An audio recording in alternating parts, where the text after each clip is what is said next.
कैसे हैं? मुझे उम्मीद है कि आप स्वस्थ और मस्त होंगे और अपनी पढ़ाई को निरंतर जारी रखे होंगे।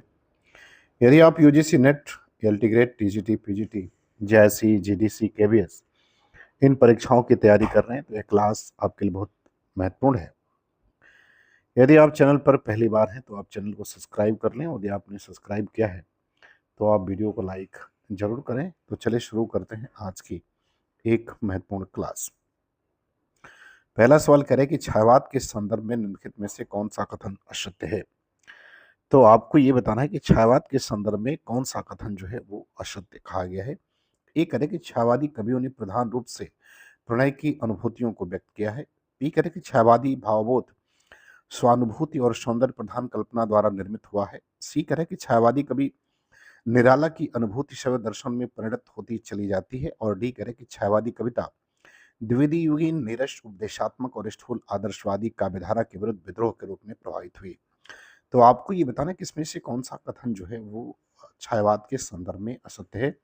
तो जो कथन असत्य है वो आपका विकल्प ए जो है, ये कथन छायावाद के संदर्भ में असत्य है, बाकी सभी जो हैं वो ठीक हैं। दूसरा सवाल कह रहा है कि गीत गोविंद के रचनाकार जयदेव की मधुर पदावली पढ़कर जैसा अनुभव होता है वैसा ही विद्यापति की पदावली पढ़कर। किसने कहा है, आपको ये बताना है। ये करें नामवर सिंह, बी नंद दुलारे वाजपेयी, सी अयोध्या सिंह उपाध्याय हरिऔध, और डी करें कि रामस्वरूप चतुर्वेदी। तो आपको ये बताना है कि ये कथन किसके द्वारा कहा गया है। तो ये कथन जो है वो अयोध्या सिंह उपाध्याय हरिऔध के द्वारा कहा गया है। विकल्प सी उत्तर इसका सही होगा। तीसरे प्रश्न पर आते हैं। कह रहे हैं कि किस प्रगतिवादी कवि ने सीता पर खंड काव्य की रचना की है।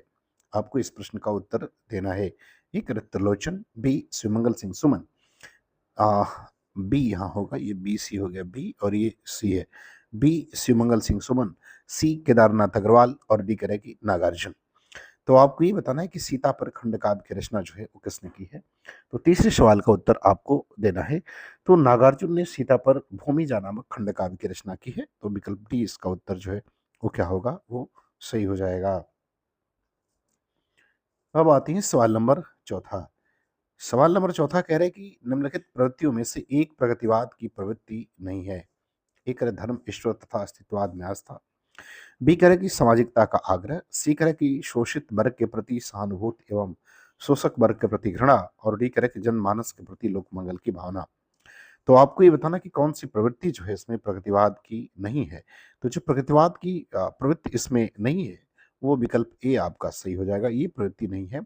धर्म, ईश्वर तथा व्यक्तिवाद में आस्था, ये जो है इसकी प्रवृत्ति नहीं है। यदि हम इसकी प्रवृत्तियों की बात करें प्रगतिवाद की, तो सामाजिकता का आग्रह है, शोषित वर्ग के प्रति सहानुभूति एवं शोषक वर्ग के प्रति घृणा का भाव है, सामान्य के प्रति लोकमंगल की कामना है, पूंजीवादी व्यवस्था और प्रवृत्ति का विरोध किया गया है, सामाजिक चेतना और भावबोध का लक्ष्य जो है इसमें हमें दिखाई देता है। पांचवें सवाल पर आते हैं। सवाल पांचवा कह रहे कि अगर मैं तुमको ललाती सांझ के नम की अकेली तारिका अब नहीं कहता, या शरद के भोर की निहार निहाई हुई टटकी कली चपी की बगैर, तो प्रस्तुत पंक्तियां जो है वो आगे की किस रचना से लिया गया है। आपको ये बताना है कि ये कविता कौन सी है आज्ञा की जिससे यह पंक्ति जो है वो ली गई है। एक नदी के द्वीप, बी कर आज मैं पहचानता हूँ, बी कर किस सागर किनारे, और डी कर की कलगी बाजरे। तो यदि हम बात करें इस पंक्ति की, तो यह आज्ञा की कलगी बाजरे कविता से उद्धृत है। तो विकल्प डी इसका उत्तर जो है वो क्या होगा, वो सही हो जाएगा। छठवें प्रश्न पर आते हैं। कह रहा है कि इनमें से कौन सा एक कवि नई कविता से संबद्ध नहीं रहा है। तो किसका नई कविता से संबंध नहीं है वो बताना है। कुंवर नारायण, नेमिचंद जैन, अजीत कुमार और दुष्यंत कुमार। तो छठवें प्रश्न का उत्तर आपको बताना है कि नई कविता से जो संबंधित व्यक्ति जो है वो नहीं है। तो नई कविता से जो व्यक्ति संबंध नहीं, उसका नाम नेमिचंद जैन है। विकल्प बी उत्तर इसका जो है वो सही हो जाएगा। नेमिचंद का जैन का संबंध जो है वो प्रयोगवादी कविता से रहा है। सातवें सवाल पर आते हैं। कह रहे कि सतपुड़ा के जंगल किसकी रचना है। एक भवानी प्रसाद मिश्र, बी केदारनाथ अग्रवाल, और सी कर मुक्तिबोध, डी निराला। तो आपको ये बताना है कि सतपुड़ा के जंगल किसकी रचना है। तो ये रचना जो है वो भवानी प्रसाद मिश्र की है। विकल्प ए तो उत्तर इसका जो है वो सही हो जाएगा। इनकी अन्य रचनाओं की बात करें तो गीत फरोश, भुनि वीरश्री, खुशबू के शिलालेख, गांधी पंचसती अंतर्गत, नीली रेखा तक, कालजयी, एक खंड काव्य है, त्रिकाल संध्या, ये इनकी जो है कुछ प्रमुख रचनाएं हैं।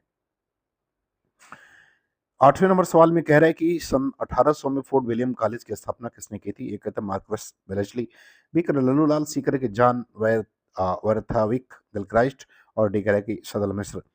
तो आपको ये बताना है कि फोर्ट विलियम की कॉलेज की स्थापना किसने की? तो मार्कविस वेलेस्ली ने की थी। विकल्प ए उत्तर इसका जो है वो सही हो जाएगा।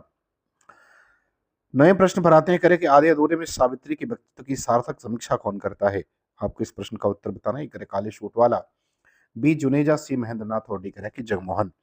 तो आपको ये बताना है कि आधे अधूरे में सावित्री के व्यक्तित्व की सार्थक समीक्षा कौन करता है? तो वो करता है जुनेजा। विकल्प बी उत्तर जो है इसका क्या होगा?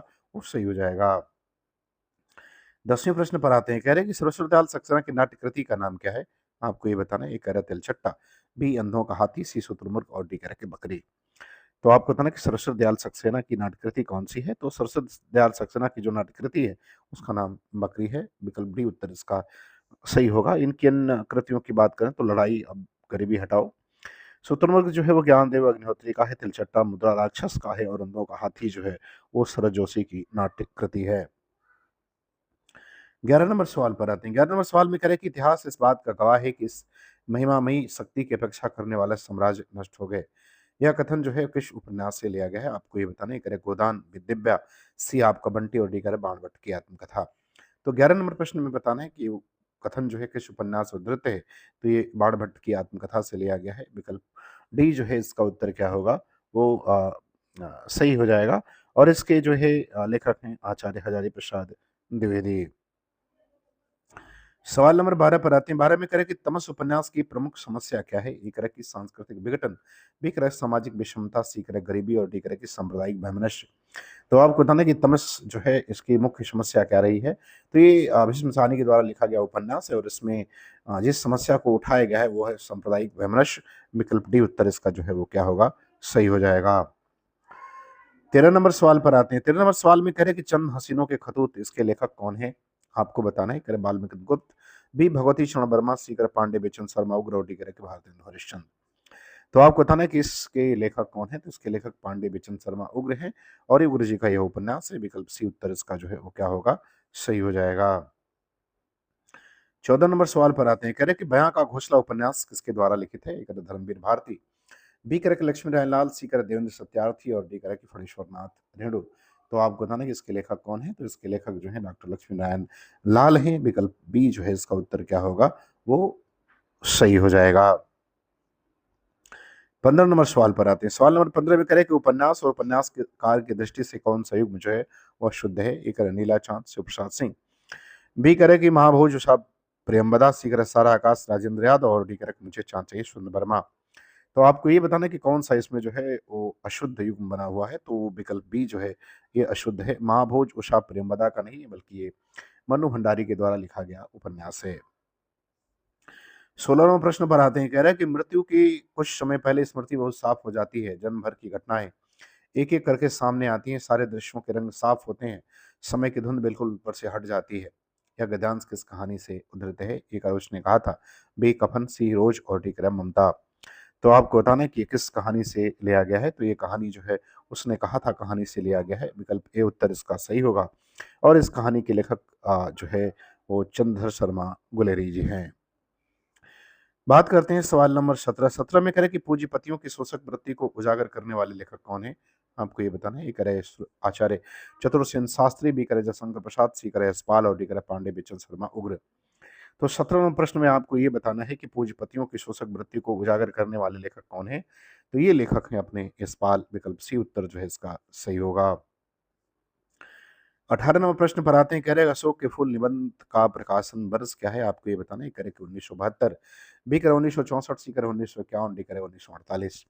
तो अशोक के फूल निबंध के बारे में बताना है। तो यह निबंध जो है हजारी प्रसाद द्विवेदी के द्वारा लिखा गया और इसका प्रकाशन 1948 में हुआ था। तो विकल्प डी उत्तर इसका क्या होगा? वो सही हो जाएगा। अन्य निबंध की बात करें तो कल्पलता 51, मध्य कालीन धर्म साधना 1952, विचार वितर्क 1957, विचार प्रवाह 1959, कुचट 1964, साहित्य सहचर 1965 और अलग वर्ग 1972 इनके प्रमुख निबंध संग्रह है। 19 नंबर सवाल पर आते हैं। कह रहे कि निम्नलिखित में से विद्यानिवास मिश्र की कृति नहीं है। आप बताना कि कौन सी रचना विद्यानिवास मिश्र की नहीं है? करे तुम चंदन हम पानी, बी का रस साकेत, सी करे मेरे राम का मुकुट भीग रहा है और डी करे सीरीज की याद आई। तो आपको ये बताना है कि कौन सी रचना जो है विद्यानिवास मिश्र के द्वारा लिखित नहीं है। तो रचना लिखित नहीं है, वो विकल्प बी सही होगा। रस आखेट इनके द्वारा लिखित नहीं है। रस आखेट जो है वो कुबेर नाथ राय के द्वारा लिखा गया निबंध है। अन्य निबंधों की बात करें तो नित्या नीलकंठी इनका है। निषाद बांसुरी विषाद योग इनके प्रमुख निबंध हैं। 20वें सवाल पर आते हैं। करें कबीर के बीजक पर लिखी गई तृज्या टीका किसने लिखी है। तो आपको बताना कि कबीर के ऊपर के बीजक के ऊपर लिखी गई तृज्या की टीका किसने लिखा है। ए करे पूरन दास, बी करे जगजीवन दास, सी करे भगवान दास और डी करे कि पलटू साहब। तो इसमें कौन सा उत्तर होगा ये आपको बताना है। तो कबीर के बीजक पर रची गई तृज्या टीका जो है इसके रचनाकार पुरंदास हैं। विकल्प ए उत्तर इसका जो है वो सही हो जाएगा 20वें का। 21 नंबर प्रश्न पर आते हैं। कह रहे कि इनमें से कौन सी कृति आत्मकथा विधा में लिखी गई है। तो आप बताना कौन सी कृति आत्मकथा। एक करे कलम का सिपाही, बी करे क्या भूलूं क्या याद करूं, सी करे अतीत के चलचित्र और डी करे जहाज का पंछी। तो आप बताना कि कौन सी कृति आत्मकथा विधा में लिखी गई है। तो विकल्प बी सही हो जाएगा। क्या भूलूं क्या याद करूं यह आत्मकथा विधि में सॉरी विधा में लिखी गई जो है ये रचना है। और इसको लिखने वाले हैं हरिवंश राय बच्चन। 4 भागों में है। क्या भूलूं क्या याद करूं, नींद का निर्माण, फिर बसेरे से दूर, 10 द्वार से सोपान तक। ये इनकी आत्मकथा के 4 भाग हैं। बात करते हैं सवाल नंबर 22 की। सवाल नंबर 22 में करे कि निम्नलिखित में प्रेमचंद जी का जीवनीकार नहीं है। आपको ये बताने करे अमृत राय, बी करे हंसराज रहबर, सी करे शिवरानी देवी और डी करे मदन गोपाल। तो बताना कि कौन सा जो है इसमें से प्रेमचंद जी का जीवनीकार नहीं है। तो जो जीवनीकार नहीं है उनका नाम हरवंशराज रहबर है। विकल्प बी उत्तर इसका सही होगा। शिवरानी देवी, अमृत राय और मदन गोपाल तीनों ने जो है प्रेमचंद की जीवनी लिखी है। शिवरानी देवी ने प्रेमचंद घर में लिखा 1944 में। अमृत राय ने कलम का सिपाही लिखा 1962 में। मदन गोपाल ने कमल का मजदूर लिखा 1964 में। हंसराज रहबर की बात करें तो इन्होंने योद्धा सन्यासी विवेकानंद लिखा 1979 में। आते हैं सवाल नंबर 23 में कह रहा है कि नेपाली क्रांति को लेकर रिपोर्टाज किसने लिखा है। या आपको बताना फणीश्वरनाथ रेणु, बी करे श्रीकांत वर्मा ने, सी करे विवेक राय और डी करे के अज्ञे ने। तो 23 वाले प्रश्न का उत्तर बताना है। तो नेपाली क्रांति जो है वो लिखा फणीश्वरनाथ रेणु ने लिखा है। तो विकल्प ए उत्तर इसका क्या होगा, सही हो जाएगा। अब आते हैं सवाल नंबर 24 में क्या कह रहे हैं। 24 में कह रहे हैं कि रामदास मिश्र को उनकी किस कृति पर वर्ष 2015 के लिए हिंदी साहित्य अकादमी पुरस्कार दिया गया। ए करे कितने बजे हैं, बी करे आग की हंसी, सी करे बबूल और कैक्टस और डी करे बिना दरवाजे का मकान। तो आपको ये बताना है कि किस रचना के लिए उन्हें 2015 का साहित्य अकादमी पुरस्कार दिया गया। तो वो रचना है आग की हंसी। विकल्प बी उत्तर इसका जो है वो सही हो जाएगा। 25 नंबर सवाल पर आते हैं। सवाल 25 नंबर में क्या कह रहा है। 25 नंबर सवाल में कह रहा है कि इनमें से आचार्य मम्मट की रचना कौन सी है। आपको ये बताना है। ए करे नाट्यशास्त्र, बी करे व्यक्ति विवेक, सी करे कि काव्य अलंकार और डी करे कि काव्य प्रकाश। तो आपको बताना कि मम्मट की रचना कौन सी है। तो मम्मट की रचना इसमें से काव्य प्रकाश है। तो विकल्प कौन सा सही हो जाएगा। तो विकल्प डी जो है इसका उत्तर क्या होगा, वो सही हो जाएगा। नाट्यशास्त्र की बात करें तो भरतमुनि का है। व्यक्ति विवेक की बात करें तो महिम भट्ट का है। और काव्य अलंकार की बात करें तो आचार्य भामह और रुद्रट दोनों ने जो है इस नाम से रचना लिखी है।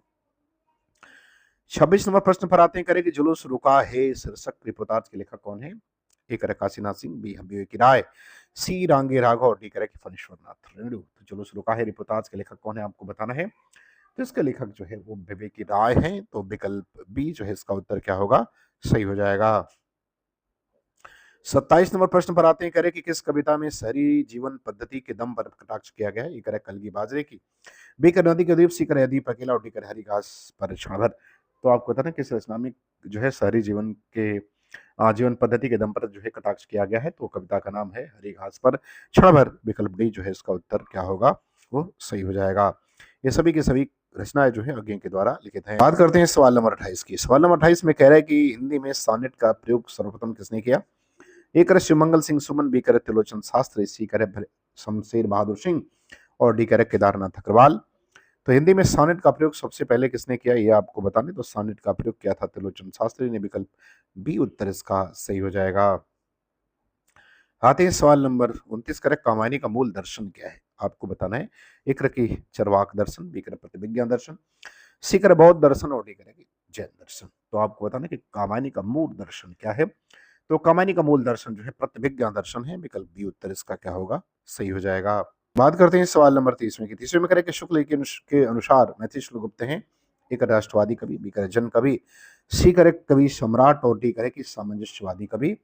तो शुक्ल जी के अनुसार मैथिली गुप्त जो है वो सामंजस्यवादी कवि हैं। तो इसका उत्तर कौन सा सही होगा। विकल्प डी जो है इसका उत्तर क्या होगा, वो सही हो जाएगा। तो मुझे उम्मीद है कि ये वीडियो आपको पसंद आएगी, आपको अच्छा लगे तो आप चैनल को सब्सक्राइब ज़रूर करें। पूरा वीडियो देखने के लिए आपका बहुत-बहुत धन्यवाद।